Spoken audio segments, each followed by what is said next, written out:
Suppose that the net external force, push minus friction exerted on a lawn mower is 51 newtons parallel to the ground. The mass of the mower is 240 kilograms. What is its acceleration? Because net force and m are given, the acceleration can be calculated directly from Newton's second law. Net force is equal to mass times acceleration. Solving Newton's second law for the acceleration, we find that the magnitude of the acceleration A is acceleration is equal to net force over mass. Entering the given values for net external force and mass gives A is equal to 51 newtons over 240 kilograms. Or we can write newtons based on its base units of kilograms times meter per second squared. So kilograms will be cancelled out, and so we know that we are on the right track looking for the acceleration, which has a unit of meters per second squared. And so we have the final answer of 0.21 meters per second squared. Rocket sleds consisted of a platform mounted on one or two rails and propelled by several rockets.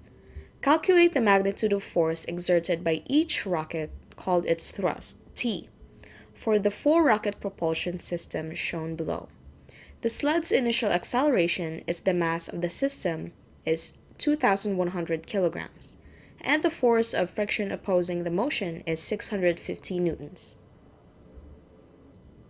The system of interest is the rocket sled. Although forces act vertically on the system, they must cancel because the system does not accelerate vertically. This leaves us with only horizontal forces to consider.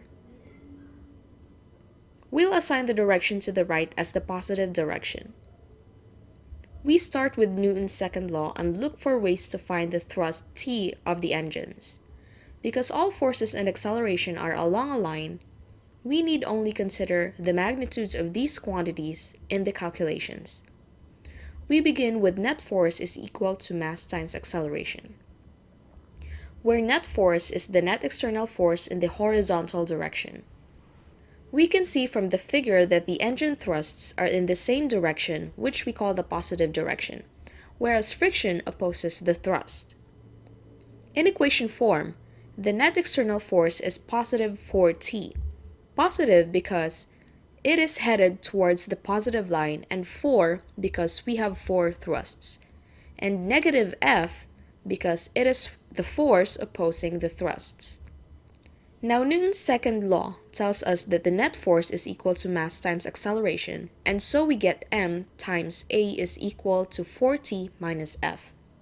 After a little algebra, we solve for the total thrust T, which means that the individual thrust is m times A plus F all over 4. Inserting the known values yields 2.6 times 10 to the fourth power with a unit of newtons.